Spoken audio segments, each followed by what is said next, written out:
Today, our tour takes us to one of the most fascinating countries in Africa. At the southern tip of the continent is a country with some of the most fascinating dangerous wild animals on the planet, as well as magnificent mountainous landscapes and a proud population that has faced many terrible hardships.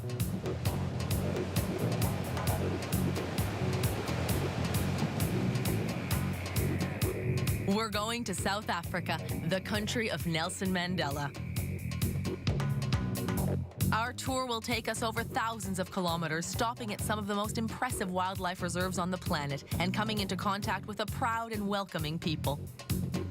Starting out in Cape Town, we'll follow the South African wine route before encountering some of the wild and dangerous animals that live in the wildlife reserves. We'll end our adventure in the Johannesburg area.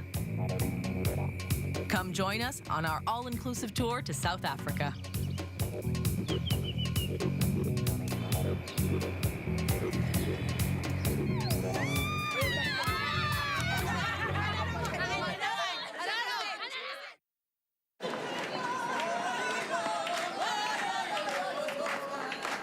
To begin the tour, we arrive in the city of Cape Town. After a full day of flights and plane changes, we are finally on board our tour bus, which will bring us directly to our hotel. This is where we'll meet our tour guide, who will stay with us throughout the entire tour. Si on veut dire bienvenue en Afrikaans, qui est une langue qu'on parle ici en Afrique du Sud, c'est welcome in South Africa. After a quick language lesson and a short drive, here we are at last, the Cape Sun Hotel. Located right in the downtown area, this hotel is considered to be one of the best in Cape Town. We truly get to appreciate our location in bustling Cape Town in the morning after a good night's sleep. From our window, we can see Table Bay, as well as the stadium that was built for the 2010 World Cup. The hotel's glass elevator gives us an extraordinary view of Table Mountain, an icon of Cape Town. Already, South Africa is inviting, and this is only the beginning of our adventure.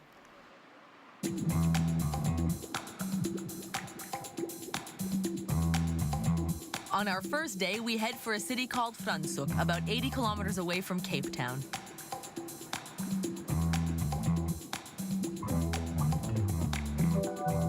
On the road, we stop and take the time to pay homage to one of the country's greatest and most inspiring figures, Nelson Mandela.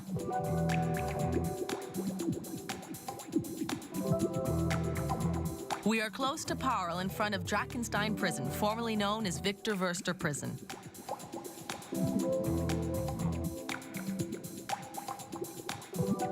This is where Nelson Mandela was freed after 27 years behind bars. This minimum security prison was Mandela's last place of incarceration after serving time at Pollsmoor and the notorious Robben Island prison. Mandela spent his last 3 years as a prisoner here, as well as the first minutes of his life as a free man. He was officially freed on February 11th, 1990. This day became a turning point in the national journey towards the end of apartheid, which was officially abolished on June 30th of the following year. The immense statue in front of the prison is more than a tribute to Nelson Mandela. It's the symbol of the suffering of a nation that could finally see the true definition of equality.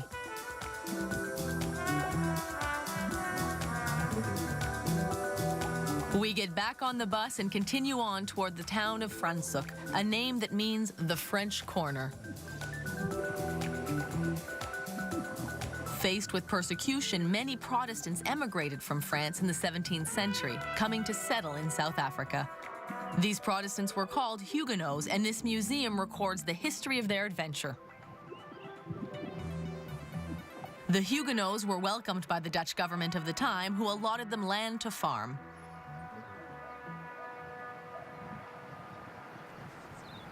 The Huguenots brought grapevines along with them from France, as well as winemaking knowledge and culinary skills. Since their arrival, this area has been considered the wine and food capital of South Africa. Here we find several of the best restaurants in the country, as well as some excellent wine. As South African wines become increasingly well known in the international market, the South African wine route has started to attract more and more visitors. It's becoming a popular hub for enotourism, a fancy term for wine tasting tours. Our next destination will allow us to indulge our inner connoisseur. We're stopping at a historic winery, the Nietlingshof Wine Estate. Founded in 1705, we approach the winery through its iconic avenue lined by stone pines that brings us right up to the magnificent manor house.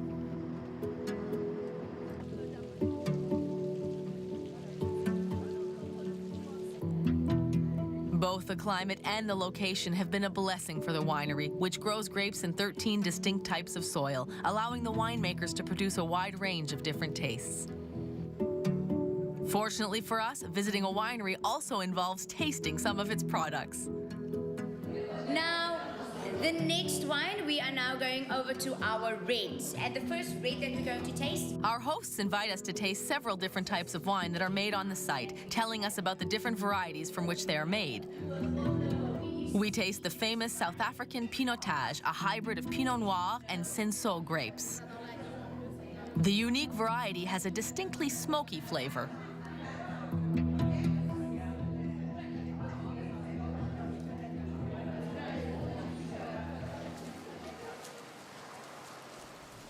Even at this time of year, with the grapevines dormant until the next growing season, Cape Colony and Franschhoek are idyllic spots to visit.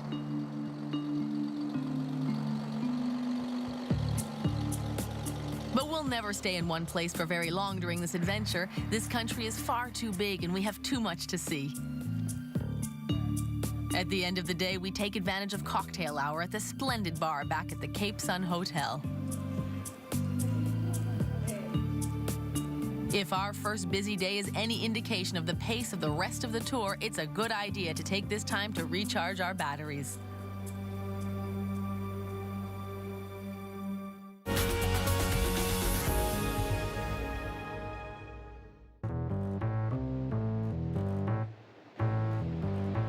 A new day dawns in South Africa. Today we'll get back on the road to visit two of the most iconic locations in the country, Cape Point and the Cape of Good Hope.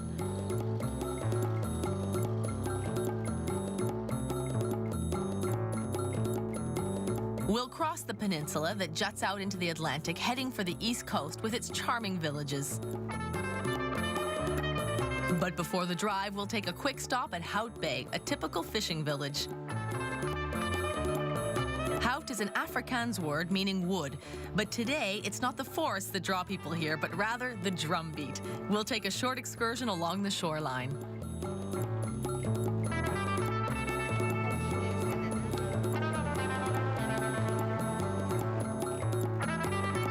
Our short trip out into the Atlantic Ocean gives us the chance to take in the beauty of the South African countryside. It's also the best way to get a look at the most famous inhabitants of the nearby islands. These are the South African sea lions, locally called Cape Fur seals. The marine mammals are attracted to these islands by the abundance of food. Their diet mainly consists of sardines, anchovies, mackerel, and squid.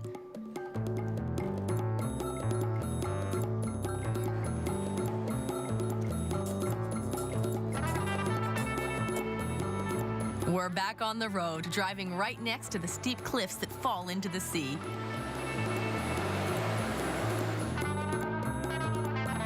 Our drive is almost as exciting as the destination.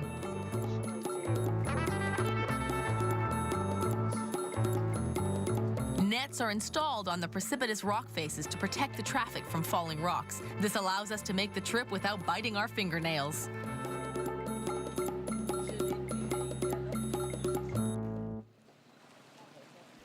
On the other side of the peninsula, we arrive at the charming village of Simonstown. We're far from the busy streets of Cape Town. Here, village life follows the rhythm of the sea and the tools of the local artisans.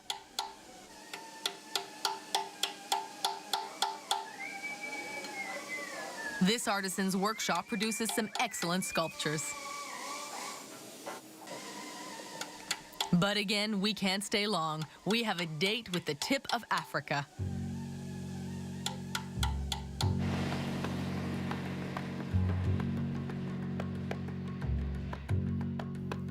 At Cape Point, we leave our bus behind and take the pedestrian paths that crisscross the ridge.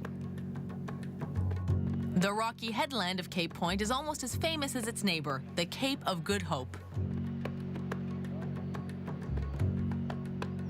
Contrary to popular belief, it's not the southernmost tip of the continent, nor is it the line that marks the border separating the Indian Ocean from the Atlantic. Cape Agulhas, situated 150 kilometers to the southeast, holds that particular honor. But this is by far the more famous spot, which has long held a privileged place in popular imagination. We admire the Cape Point Lighthouse, as well as the variety of plants and animals local to this windy headland.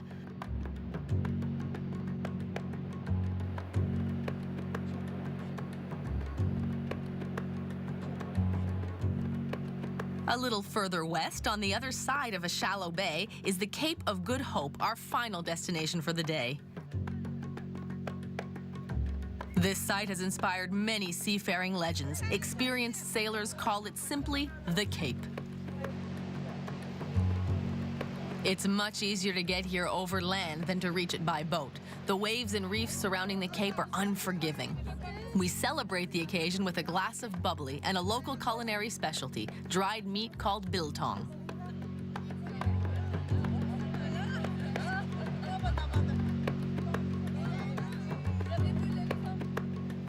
As the daylight fades from the sky, we head back to Cape Town for a walk along the docks. We need to work up an appetite because we have a very special meal in store.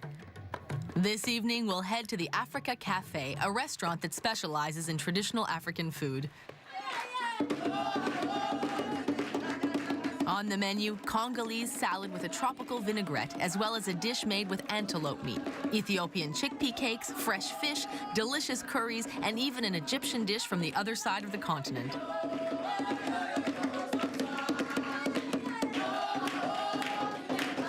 After supper, our hosts impress us with their musical talent.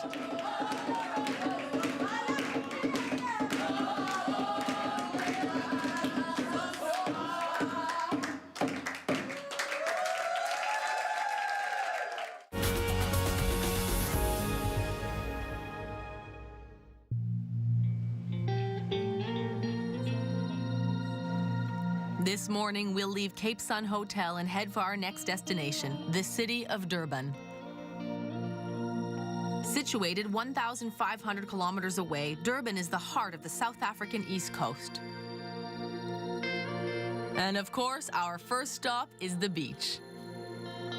It's still early when we reach the famous Golden Mile, a wide promenade stretching along the coast. The coastline is dominated by hotels, amusement parks, restaurants, and countless small local shops. The promenade was built in the 1970s. It's still a very popular tourist destination, not just for foreign visitors, but also for South Africans who come here on vacation from Johannesburg and other cities.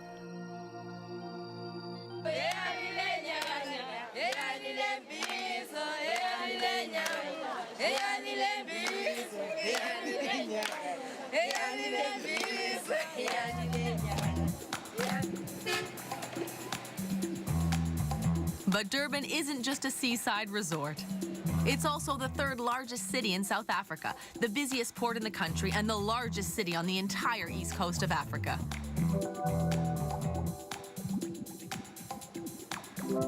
Europeans came here in search of ivory and furs.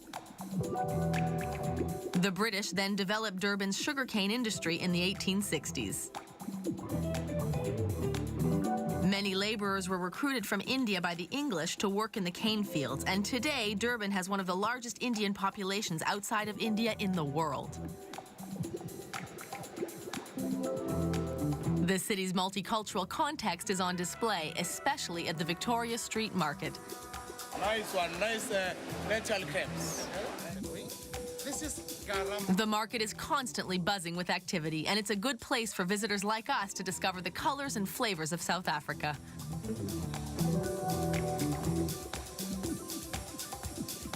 The herb sellers market is perhaps the most interesting, scattered haphazardly under the freeway across the street from the main market. While it's called the Herb Sellers Market and a wide variety of herbs are indeed sold here, you can also find almost anything else, including sandals that are handmade out of old tires.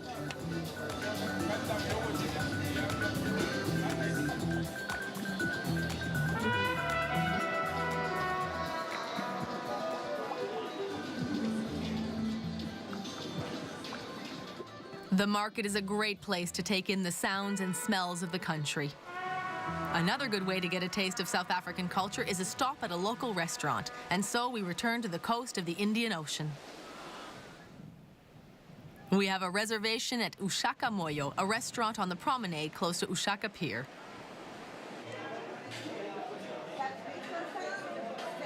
The word moyo means soul, and this restaurant is full of African soul, thanks to the artistic touches everywhere you look. Due to its extensive menu and unique aesthetic, Ushaka Moyo stays busy well into the evening.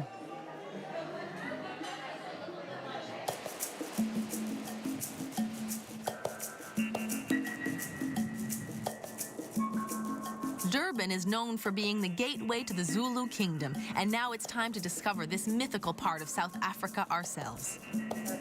Zulus are the largest ethnic group in the country, making up 20% of the local population of South Africa. For our immersion into Zulu culture, we'll stay at Zulu Nyala Lodge, located in the very heart of the kingdom. The private bungalows resemble tents, a reference to the travelers who came with their tents to explore this part of the world. When we arrive, we're welcomed to the village in the traditional Zulu style. The Zulus are proud of their culture, and this ritual is a fun-loving demonstration of their pride. The word Zulu comes from the expression Amazulu, which means the people of the sky. Historically known for their brave warriors, the majority of the Zulu population presently makes a living from agriculture. However, their pride and courage remain. The most memorable moment of the evening takes place after supper back at the lodge as we gather under the stars for an extraordinary show of traditional Zulu dances.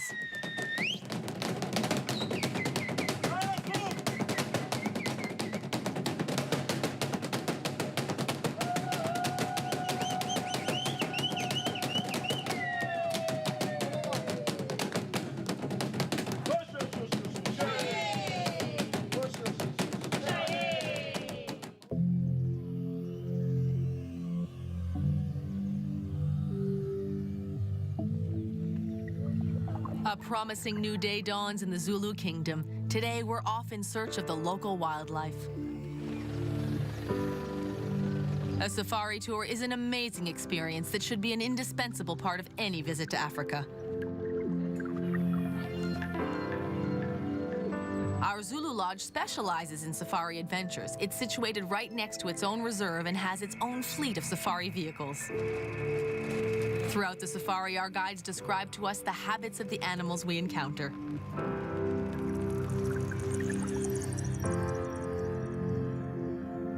Although we have an exciting day ahead of us, our adventure begins in silence.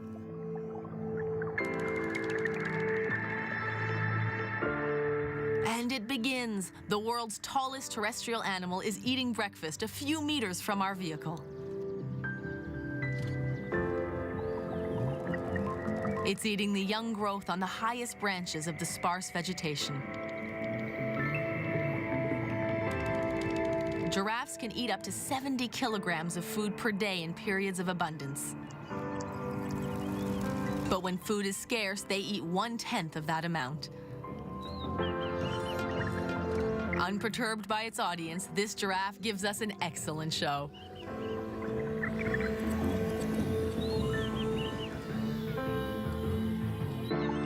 Further down the road, we have a glimpse of a rare scene. Two cheetahs are loitering by the reserve fence. These brothers are attracted by a female and her young on the other side. These African sprinters don't take easily to being fenced in. The reason why they stay together is their safety. They're protected together for survival and also for hunting. Brotherly collaboration means that, working together, the cheetahs are 6 times more likely to establish their own territory and to keep it. The dominant brother wears a radio collar. Over time, this cheetah has become a master of escape. From the other side of the fence, this magnificent female and her 2 cubs seem to be patiently waiting for him.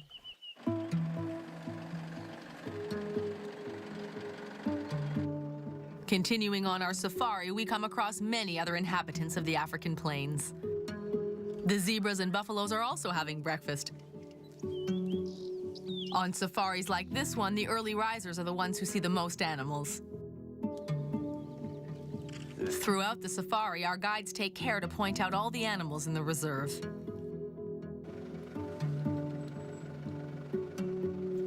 On the way back, after a fruitful visit to the reserve, we have another lucky sighting. We've come close to a black rhinoceros and her baby. Despite its name, the black rhinoceros is brownish-gray in color. These animals are notorious for their bad tempers and are prone to attack. We must be careful because the black rhinoceros, which has poor vision, can run up to 50 kilometers per hour and will charge anything that moves.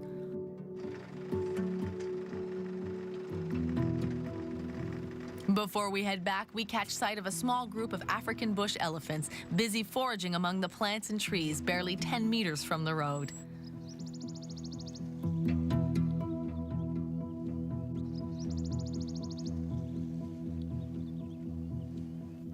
The African elephant is the largest land animal on the planet, their weight sometimes exceeding 6,000 kilos. They maintain their immense body weight by eating only leaves and shrubs, ripping them up from the ground by the roots with their powerful trunks.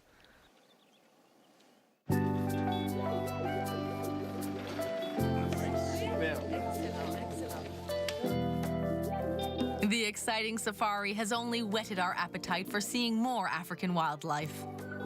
We now head for St. Lucia in the north part of the Zulu Kingdom.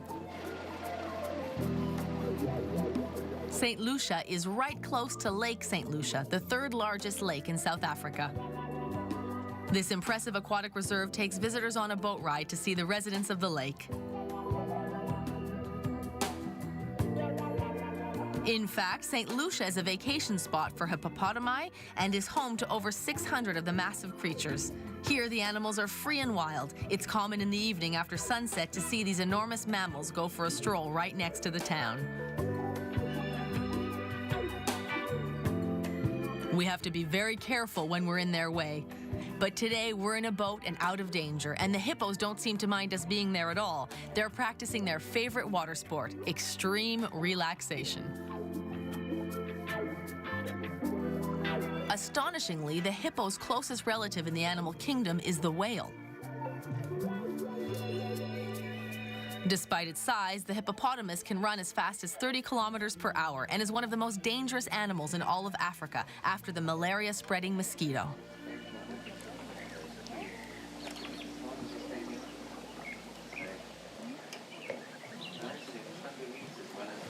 African fish eagles are perched in the treetops around the lake, waiting for the right moment to snag a catfish from the shallow water.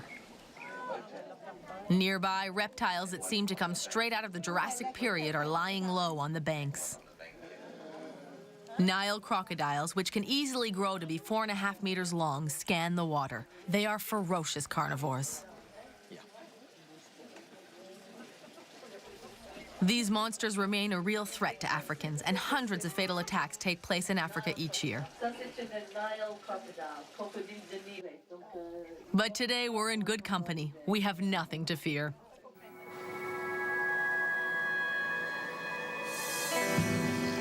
After encountering a wide variety of African wildlife, it's time to get back on board our bus.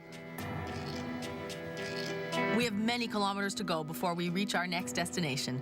We'll spend the night in another country, Swaziland.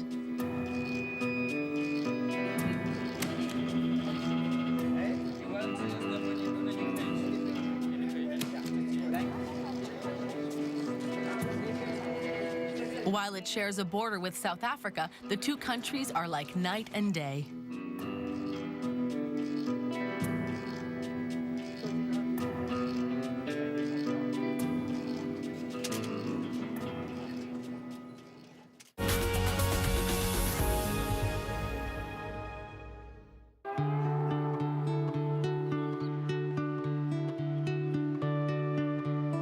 The Kingdom of Swaziland is a small landlocked country in eastern Africa.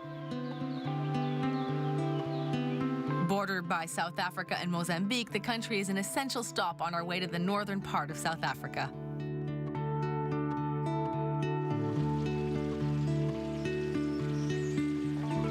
For our night in Swazi territory, we stay at the Mountain Inn, a charming hotel nestled in the mountains, 500 meters above sea level. Our first contact with this country in the morning is magical. The sun swings slowly up in the sky, casting shimmering light on the surrounding landscape. These green-sided mountains have earned the country the nickname the Switzerland of Africa.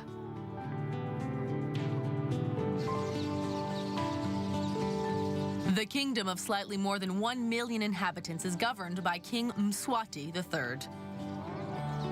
Although the majority of his subjects are Swazi, there are also minorities of white Africans and Zulus. While the landscapes are enchanting, the country has suffered human tragedy on a devastating scale. Since the first cases reported in the 1980s, HIV and AIDS have decimated the country. Today, 1 in 4 Swazi adults are infected with HIV, an alarming number representing the highest incidence of the virus in the entire world.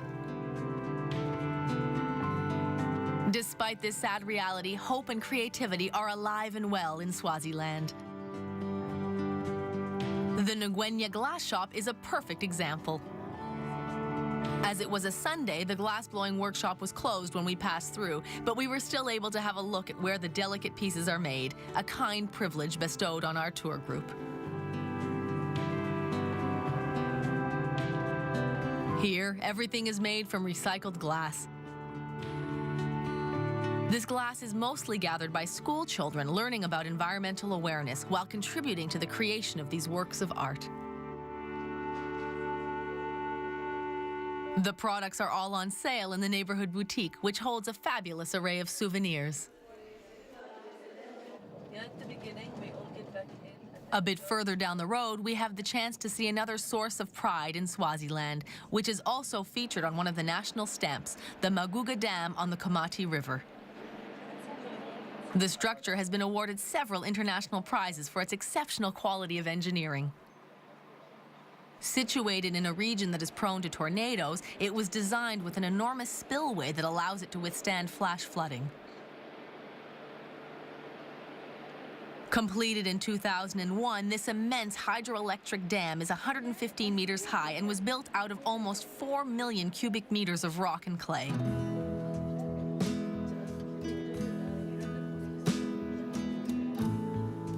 Our sojourn in Swaziland was brief. We're already heading back to South Africa to visit the largest animal reserve in the country, Kruger National Park.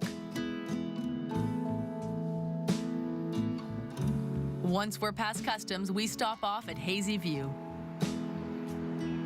This small farming town is named after the hazy mist that settles over it in the heat of summer. It's been said that the climate here is the best in the world for growing bananas, and the town is full of colorful fruit and vegetable stands, all supplied by the adjoining fields. It's an excellent time to stock up on our supplies. After a long day on the road, we're glad to see the signs announcing the Timbavati Safari Lodge.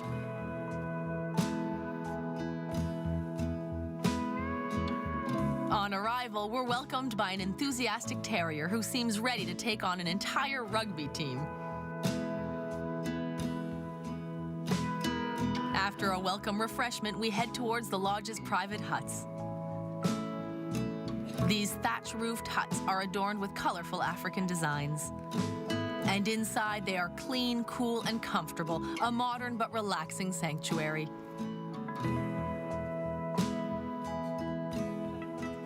The lodge has all the conveniences we need, including internet service, 24-hour security, a bar, and an inviting pool. Even though we're in the wild, everything here is quite comfortable and feels like an exotic getaway. During supper, we talk about how excited we are for the adventures to come. Everyone is eager for tomorrow, when we will explore the famous Kruger National Park. The animal lovers of our group will have trouble getting to sleep tonight.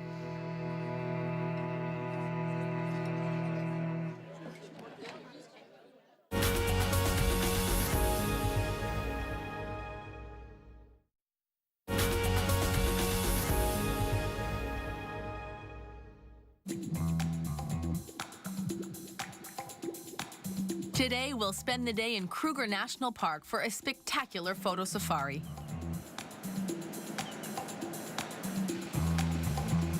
The park extends over almost 20,000 square kilometers, so big it could contain the entire country of Swaziland. 2 years after its official opening in 1926, only 3 cars had visited Kruger. Today, almost 1 million people visit the superb animal reserve every year. As we drive deeper into the park, enormous African buffalo cross our path, chewing their breakfast. Further along, we see a pair of kudus, those magnificent antelopes with spiral horns. Soon after, we come across a small group of impalas, the most numerous kind of antelope in the park. The male, the one with the long horns, walks along with a few females, looking for a place to graze. There's a joke among South Africans that the gnu, with its black tail, its horse-like body, its bovine head, and its antelope's legs, is made up of other animals' spare parts. During its annual migration, the gnu is like a walking buffet for its many predators. But today, they're under no threat from us. The warthog is an animal with very poor vision, which is a good thing as it allows us to observe him without being seen. Many safari lodges use warthogs as landscaping tools. They take better care of the grass than a lawnmower.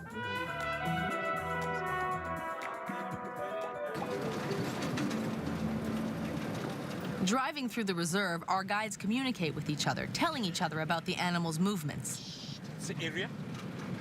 This morning, news circulated quickly about a small group of lions busy devouring a buffalo that was killed during the night.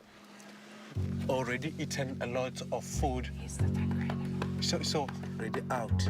Yeah. We have got the one. We are especially lucky, as the lions killed the buffalo right next to the road, allowing us to come close and observe these impressive animals. The dominant lions have already finished their meal and are resting and digesting in the shade, while their subordinates take their turn at the carcass. An adult lion can eat as much as 34 kilos of meat in a single meal. They will then sleep for almost a full day and continue to take it easy for the entire following week. While lions sometimes fight among themselves for a meal, everything is forgiven and forgotten afterward. The combatants lick their wounds before taking a nap. As we observe the scene of life and death unfolding before us, our guide tells us that the buffalo's eyes weren't eaten by the lions, but rather by a bird called the martial eagle. As an individual, is not happy, but you can see most of them, no vulture, fundu. There is no. This eagle is known for swooping down to pluck out the eyes of another animal's fresh kill. Soaring up and letting it drop. We continue on our way, leave the king of the beasts to relax and digest.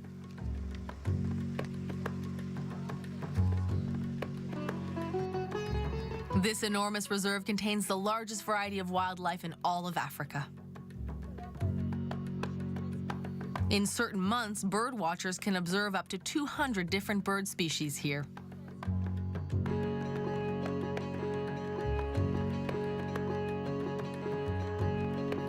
After stretching our legs a bit at an observation point and taking in the magnificent view, we head to a watering hole, always a good place to observe animals. We arrive just as a group of gazelles cautiously approach the water. They have to stop to drink, and their predators are perfectly aware of this, always watching for the right moment to leap out of the water and seize one. Guys, can you see the Enormous hippos lounge not far away, completely unworried about any predators that may be lurking nearby. The area surrounding the watering hole is full of wildlife. It's as though a different animal is hiding in each and every tree and bush.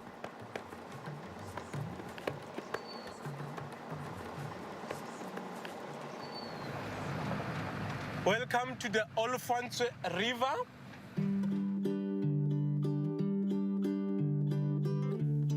We head for the banks of the Olifants River, named after the Dutch word for elephant.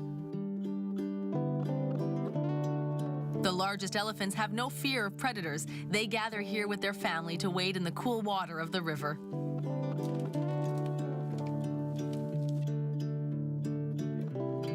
Other animals, like zebras and gnus, follow the troop closely. There are fewer chances of a lion attack with the elephants there to deter predators. Close to the river, trees and bushes are on offer to satisfy the insatiable appetites of the elephants.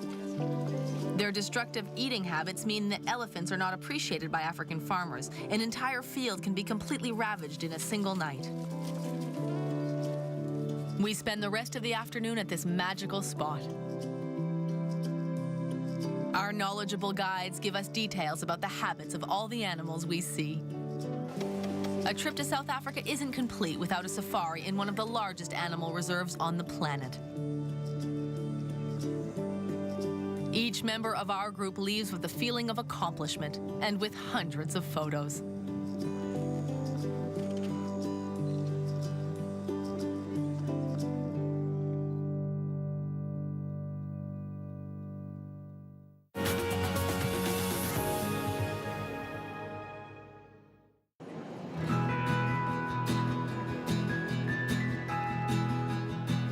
We're not far from the end of our tour.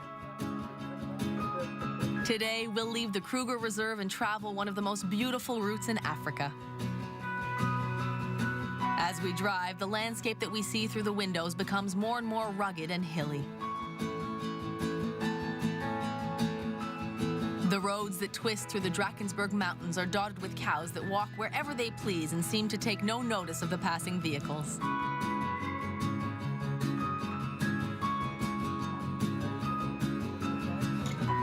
From afar, we can see three rounded silhouettes called the Three Rendezvous, enormous circular rock formations that tower over the famous Blyde River Canyon.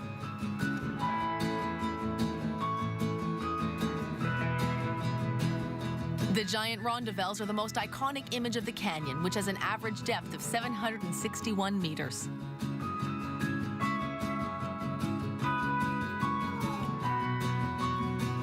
Blyde is a word that means happy, and we are indeed quite happy to gaze in wonder at this panorama in this beautiful part of Africa. It's amazing to think that the slow process of water erosion over millennia sculpted the canyon. The force of water and motion over the rock is illustrated at a place called Bork's Luck Potholes. These amazing geographical phenomena are located where the Blyde and the Tror rivers meet. They are the result of eddying currents of water that have carved enormous holes in the rock over the ages. A bridge and a lookout point give visitors a magical view of this unique and constantly evolving natural spot.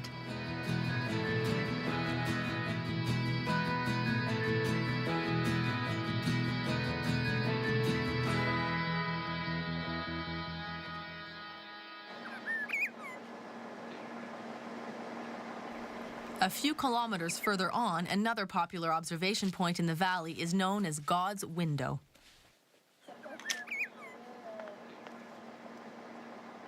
Here we have a spectacular view from the top of a 700-meter cliff.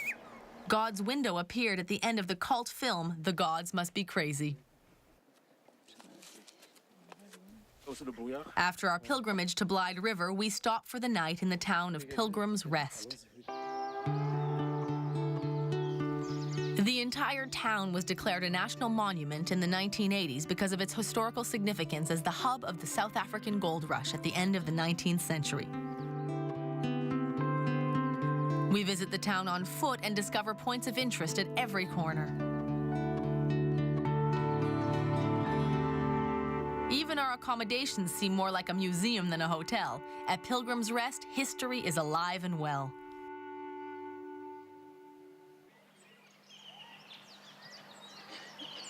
This morning, we're up at dawn for the last leg of our journey to the greater Johannesburg area.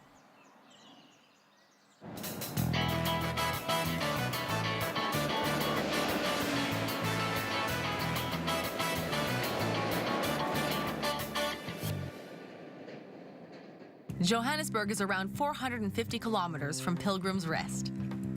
But our destination today is outside of the metropolis. Today, we'll stop in Soweto, the best-known township in Africa. The South African townships are urban areas that were once reserved for non-whites. Welcome to Soweto! Soweto! Soweto, baby! Yeah! In fact, they are underdeveloped shanty towns or slums where black South Africans were forced to live under apartheid. This is where the battle for racial and economic equality started during the Soweto uprising in 1976. Here we can see the family home of Nelson Mandela.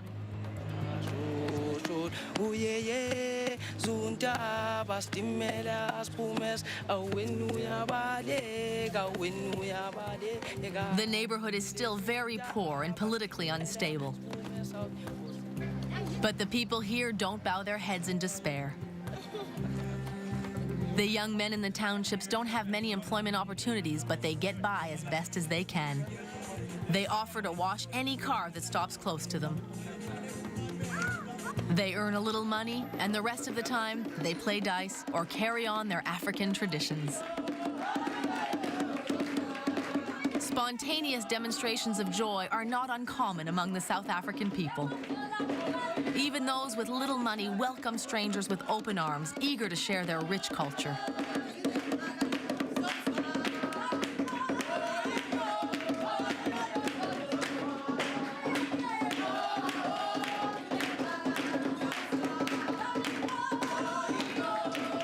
The joy of touring has brought us from one end of South Africa to the other. We won't soon forget the fabulous landscapes and exotic animals, and especially the incredible generosity of the South African people who have lived through so much suffering. Pack your bags and keep your eyes open. We have many other adventures in store.